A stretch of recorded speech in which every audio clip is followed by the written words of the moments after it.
नमस्कार दोस्तों रिसेंटली आपने देखा होगा पाकिस्तान और अमेरिका के रिलेशंस को लेकर काफ़ी ज़्यादा दिखावा किया जाता है।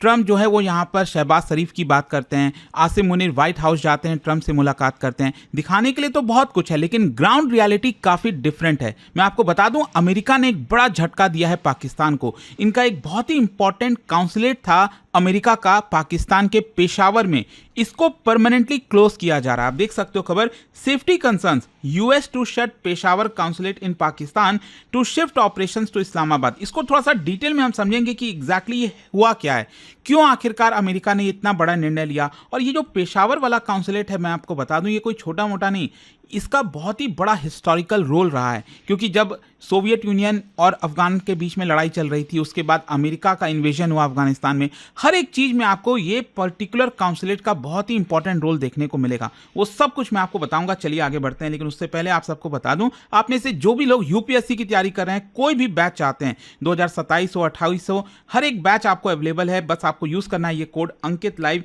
और ये फोन नंबर है। कोई डाउट है, प्रॉब्लम है बैच से रिलेटेड, इस पर कॉल करिए। कल से हमारा ये बैच स्टार्ट हो जाएगा, जिसमें प्रीलिम्स हो, मेंस हो, इंटरव्यू हो, सब कुछ की हम तैयारी कराएंगे। 18 बुक्स का पूरा सेट आपके घर पर भेज दिया जाएगा। चलिए शुरुआत करते हैं। सबसे पहले देखते हैं कि हुआ क्या है।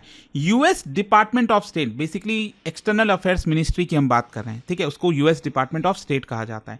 तो उन्होंने अनाउंस ये किया है कि जो काउंसलेट जनरल है पेशावर में, अच्छा इसकी लोकेशन समझ लीजिए, ये पाकिस्तान का मैप आप देख सकते हो, इसकी जो कैपिटल है इस्लामाबाद, इसके वेस्टर्न साइड में आप जाओगे तो यहां पर ये प्रोविंस है जिसका नाम है खैबर पख्तूनख्वा, और इसकी कैपिटल है पेशावर। तो इसी जगह पर यह काउंसलेट था जिसको अब क्लोज किया जा रहा है। और सबसे इंपॉर्टेंट बात है यह है कि सेफ्टी कंसर्न्स की बात कही गई है कि जो अमेरिकन डिप्लोमैट्स हैं, पर्सनल है वहां पर, उनके सेफ्टी को लेकर खतरा है। यहां पर अगर आप देखोगे तो बोला यह जा रहा है कि इसका पूरा का पूरा जो जिम्मेदारी है, यहां पर जो भी कुछ होता था काउंसलेट में, वो अब इस्लामाबाद से देखा जाएगा। और यहां पर क्लियर लिखा हुआ है, this decision reflects our commitment to the safety of our diplomatic personnel and efficient resources। मतलब ये बहुत बड़ी बेइज्जती जैसा होता है किसी भी देश के लिए कि सेफ्टी की वजह से किसी दूसरे कंट्री के काउंसलेट को अपना उसको वो क्लोज करना पड़े। अच्छा, ये काउंसलेट होता क्या है? कई लोगों के मन में सवाल आ रहा होगा कि क्या एम्बेसी और काउंसलेट सेम होते हैं? देखो, उनके काम काफी सिमिलर हो सकते हैं, लेकिन वो सेम नहीं होता है। सिंपल सी चीज, जैसे भारत में अगर हम बात करें, जितने भी ज्यादातर एम्बेसीज आपको मिलेंगे वो कहाँ है? दिल्ली के अंदर है। लेकिन मान लो मुंबई से भी वीज़ा लगना है, चेन्नई से भी चाहिए, हैदराबाद से चाहिए, कोलकाता से चाहिए, तो यहाँ पर क्या होता है ना, अमेरिका भी जो है, और जो बड़े बड़े देश हैं जिनका काफ़ी ज़्यादा रिलेशंस है भारत के साथ, लोगों का आना जाना है, तो वहाँ पर अब मान लो कोई बेंगलुरु में बैठा हुआ व्यक्ति है, हैदराबाद में है कोई व्यक्ति मान लो, अब उसको वीज़ा चाहिए, वीज़ा अप्लाई करना, बार बार उसको फिर दिल्ली थोड़ी आना पड़ेगा। इसी की वजह से ये काउंसलेट खोले जाते हैं ताकि बहुत सारी चीज़ों का ध्यान रखा जा सके। तो काउंसलेट एक छोटा वर्जन होता है एम्बेसी के मुकाबले। यहाँ पर visa, local political engagement, economic relations, intelligence gathering, ये सारी चीजें की जा सकती हैं। अब यहां पर यूएस की एम्बेसी अगर आप देखोगे पाकिस्तान में, तो वो आपको मिलेगी इस्लामाबाद में, जैसे भारत में दिल्ली में है। उसी प्रकार से जो इंपॉर्टेंट जगह है, जैसे लाहौर हो गया, कराची हो गया, यहां पर इनके काउंसलेट है। और उसी प्रकार से पेशावर में भी काउंसलेट था, जो कि अब बंद किया जा रहा है। अच्छा, जो पेशावर का काउंसलेट है, it was among the most strategically sensitive American diplomatic facilities in south Asia, क्योंकि ये अफगानिस्तान के साथ अगर आप देखोगे तो काफी नजदीक हो जाता है। जो ट्राइबल रीजन्स हैं, ट्राइबल तालिबान जो स्ट्रांग होल्ड है, हिस्टोरिकल मिलिटेंट जो कॉरिडोर्स हो गया, तो इसके हिस्टोरिकल पर्सपेक्टिव से इंपॉर्टेंस काफी बढ़ जाती है। अब मैं आपको बताता हूं कैसे ये जियोपॉलिटिकली इंपॉर्टेंट क्यों है। सबसे पहला, गेटवे टू अफगानिस्तान। जो पेशावर है वो हिस्टोरिक खैबर पास आपने सुना होगा, उसके काफी ज्यादा नजदीक है। और हिस्टोरिकली भी अगर आप देखिए, चाहे वो पर्शियंस हैं, ग्रीक्स हैं, मुगल्स हैं, अफगान्स हैं, ब्रिटिश फोर्सेज हैं, सभी ने इस कॉरिडोर का यहां पर इस्तेमाल किया है, पेशावर से आपका जो खैबर पास होते हुए अफगानिस्तान की तरफ जाने के लिए। और जो सिटी है वो काफी क्रूशियल हो गया था, स्पेशली सोवियत अफगान वॉर में।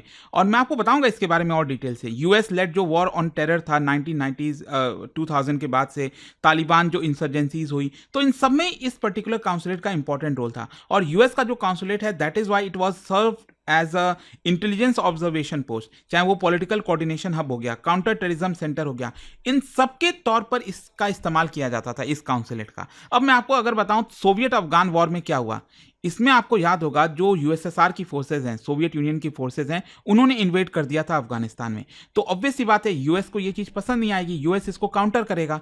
तो यूएस और सऊदी का कैंपेन चला करता था और उस कैंपेन में पाकिस्तान एक इंपॉर्टेंट रोल निभा रहा था। और इसीलिए अगर आप देखोगे तो ये जो काउंसलेट था पेशावर में, ये इंपॉर्टेंस इसकी यहां पर बढ़ जाती है। जो सीआईए है, पाकिस्तान की जो आईएसआई है, वो कोऑर्डिनेट किया करती थी ताकि यहां पर जो अफगान में मुजाहिदीन ग्रुप्स हैं उसको सपोर्ट किया जा सके। And Peshawar became the headquarter of Afghan resistance factions. यहां पर एक बेस बन गया आर्म्स ट्रांसफर्स के लिए, रेफ्यूजी सेंटर के लिए, कोवर्ट ऑपरेशन हब के लिए। मिलियंस ऑफ जो अफगान रेफ्यूजीज हैं वो पेशावर में आकर सेटल हुए थे, तो उसमें ये काउंसलेट ने इंपॉर्टेंट रोल निभाया था। ये पूरा का पूरा जो शहर है ना पेशावर, इसकी वजह से मिलिटराइज फ्रंटियर इकोनॉमी बन गया, इंटेलिजेंस बैटल ग्राउंड बन गया, ब्रीडिंग ग्राउंड बन गया इस्लामिक मिलिटेंसी के लिए। और आज के डेट में जो आप देखते हो ना, ये जितना भी टेररिज्म और ये जितनी भी चीजें हो रही हैं, उसके पीछे का एक बड़ा कारण ये वाला भी रहा है। ये जो अमेरिका ने पूरी चाल चली थी, खेल खेला था, उसकी वजह से उन्हीं को यहां पर भुगतना पड़ा। फिर उसके बाद आता है 9/11।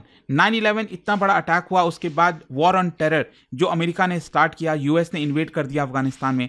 तालिबान के जो फाइटर्स हैं वो भागकर पाकिस्तान के ट्राइबल एरियाज में आ रहे थे। आई होप आप समझ रहे हो। बेसिकली अगर अफगानिस्तान में डिस्टर्बेंस हो रहा है तो यहां पर जितने भी लोग हैं जिनको डर है वो क्या करेंगे, पाकिस्तान की तरफ भाग के आएंगे। और इसलिए खैबर पख्तूनख्वा और ये जो पेशावर है ये काफी इंपॉर्टेंट रोल निभा रहा था। Peshawar became central to drone warfare, logistic, intelligence operations, counter terrorism operation, but it also became vulnerable. Suicide bombing से लेकर एक्सट्रीमिस्ट अटैक से लेकर किडनैपिंग, एंटी अमेरिकन वायलेंस, ये सभी साथ ही साथ पैरेलली चल रही थी। अब क्वेश्चन ये आता है कि अब यहां पर यूएस ने इसको बंद करने का निर्णय क्यों लिया है। सबसे पहला है डिटोरिएटिंग सिक्योरिटी सिचुएशन। क्या है कि पिछले काफी समय से आपने देखा होगा ये जितने भी ग्रुप्स हैं, टेररिस्ट ग्रुप्स कह लीजिए, मिलिटेंट ग्रुप्स कह लीजिए, तहरीके Taliban, Islamic state Khorasan province, sectarian जो मिलिटेंट ग्रुप्स हो गए, एंटी वेस्टर्न एक्सट्रीमिस्ट ऑर्गेनाइजेशन हो गए, वो काफी एक्टिव हो रखे हैं। इनके द्वारा लगातार बॉम्बिंग, अटैक्स, टारगेटेड किलिंग्स, ये सब कुछ यहां पर की जा रही हैं। पूरा का पूरा जो नॉर्थ वेस्टर्न रीजन है ना, समझिए ये पूरा पाकिस्तान का, ये बहुत ज्यादा डिस्टर्ब हो गया है। और इस सिचुएशन में काउंसलेट को रन करना अमेरिका के लिए बहुत मुश्किल हो गया था। इसी की वजह से वो इसको बंद करने का निर्णय ले रहे हैं। फिर दूसरा, अभी करंट सिचुएशन, ईरान क्राइसिस। अभी हुआ क्या है कि ईरान क्राइसिस की वजह से यूएस ईरान में टेंशंस काफी बढ़ गई हैं। इजराइल और अमेरिका ने मिलकर ईरान पर स्ट्राइक कर दिया। तो इसकी वजह से हो क्या रहा है कि यूएस के खिलाफ जो प्रोटेस्ट है, स्पेशली मुस्लिम मेजॉरिटी कंट्रीज में, वो आपको देखने को मिलेगा। इनफैक्ट अगर आपको याद हो, जब ईरान वॉर चल रहा था तो यहां पर कुछ जो ईरान के समर्थक हैं, खमैनी के समर्थक थे, वो काफी नाराज हो गए और कराची में जो काउंसुलेट है वहां पर घुसने की कोशिश किए। यूएस की जो मरीन गार्ड है उन्होंने फायरिंग कर दी, जिसकी वजह से 12 लोगों की जानें गई थी। तो अमेरिका के खिलाफ प्रदर्शन, उनके काउंसुलेट में जाना, उनको तोड़फोड़ करना, यह बड़ा कारण था अगेन, जिसकी वजह से अमेरिका ने डिसाइड किया कि कॉस्ट बेनिफिट उतना ज्यादा है नहीं। यूएस को लगा कि भाई देखो, अगर हमें कुछ और चीजें करानी है तो इस्लामाबाद से काम चल जाएगा, लेकिन अमेरिकन एम्बेसीज और काउंसुलेट को लगातार टारगेट किया जा रहा है।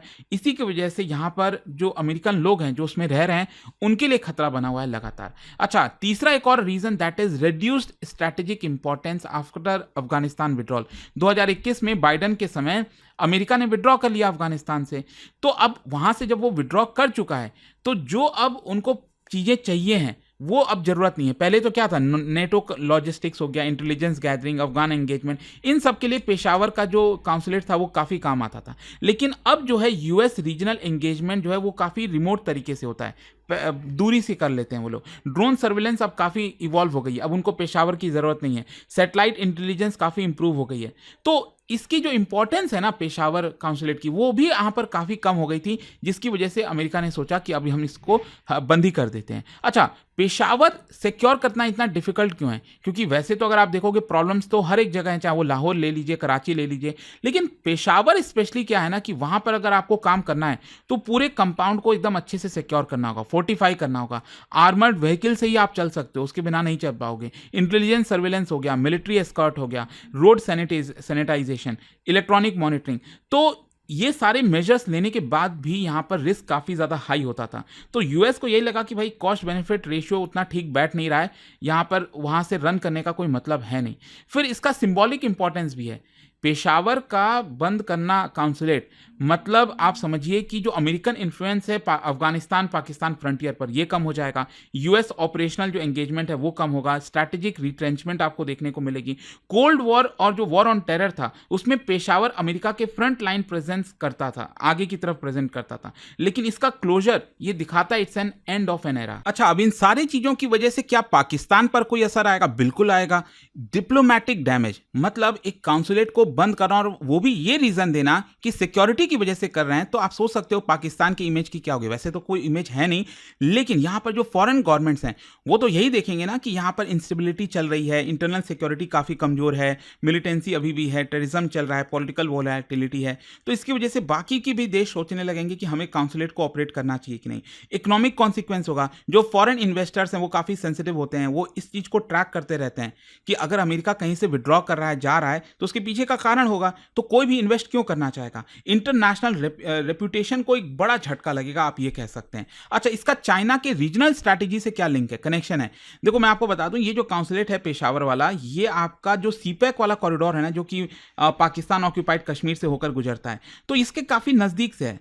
तो यहां पर आप समझिए दोनों तरफ सिक्योरिटी का खतरा है। चाइना भी लगातार कंप्लेन करता रहता है कि उनके लोग मारे जाते हैं, बॉम्बिंग होती है, अटैक होता है। अब अमेरिका भी यही चीज कह रहा है, तो एक प्रकार से ये काफी कॉमन है, ये पाकिस्तान को समझना पड़ेगा। इसका अफगानिस्तान के ऊपर क्या इंपैक्ट आएगा? देखो, ऑन ग्राउंड जो अमेरिकन इंटेलिजेंस कैपेबिलिटीज है वो कम होगी, रीजनल मॉनिटरिंग यहां पर कम होगा, डिप्लोमेटिक एंगेजमेंट जो है लोकल लेवल पर वो कम हो जाएगा।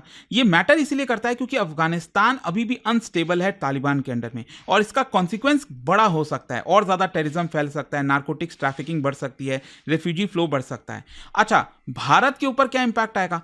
हमारे लिए सिक्योरिटी का कंसर्न है, और ये हमारे लिए वैलिडेशन है। भारत तो ये चीज काफी लंबे समय से कहता रहा है कि जो वेस्टर्न फ्रंट है पाकिस्तान का, वो हब ऑफ मिलिटेंसी है। एक्सट्रीमिस्ट जो इंफ्रास्ट्रक्चर है वो अभी भी ऑपरेट करते हैं। यूएस का जो डिसीजन है वो दिखाता है कि भारत एकदम सही था। रीजनल टेरर का रिस्क और ज्यादा बढ़ जाएगा, जो कि अगेन भारत के लिए थोड़ी सी चिंता की बात है। अब क्वेश्चन ये है कि क्या बाकी के कंट्रीज भी ये चीज को फॉलो करेंगे? अगर सिक्योरिटी डिटोरिएट होती है तो वेस्टर्न कंट्रीज, वेस्टर्न गवर्नमेंट्स यहां पर अपना डिप्लोमेटिक फुटप्रिंट और भी जगह पर कम कर सकते हैं। जो एडवाइजरीज हैं वो जारी की जा सकती हैं। देखना होगा अब आगे होता क्या। बट आई होप कि इस वीडियो के थ्रू आपको डिटेल में समझ में आ गया होगा कि एग्जैक्टली यूएस ने अपना पेशावर जो वाला जो काउंसुलेट है वो क्यों क्लोज किया, पाकिस्तान के लिए क्यों झटका है। और जानने से पहले एक बड़ा इंटरेस्टिंग क्वेश्चन, क्या आप बता सकते हो प्रेसलर अमेंडमेंट ये किस चीज से एसोसिएटेड है? बड़ा इंटरेस्टिंग है ये आपका प्रेसलर अमेंडमेंट, अमेरिका के द्वारा जो किया गया था।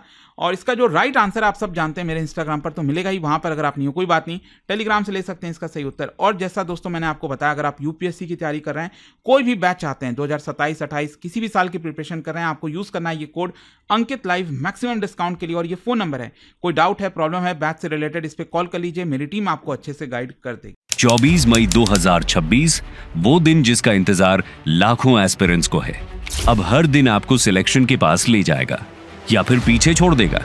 अगर सिलेबस पूरा नहीं हो रहा, रिवीजन वीक है, तो स्टडी आईक्यू लेकर आ रहा है प्रहार 2026। 15 दिन, 15 सब्जेक्ट, एक ही लक्ष्य, UPSC prelims 2026। Complete syllabus, focused revision, PYQs, expected MCQs और स्मार्ट स्ट्रैटेजी।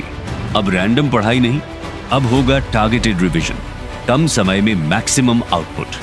प्रहार 2026, 15 दिन, 15 सब्जेक्ट, यूपीएससी प्रीलिम्स 2026।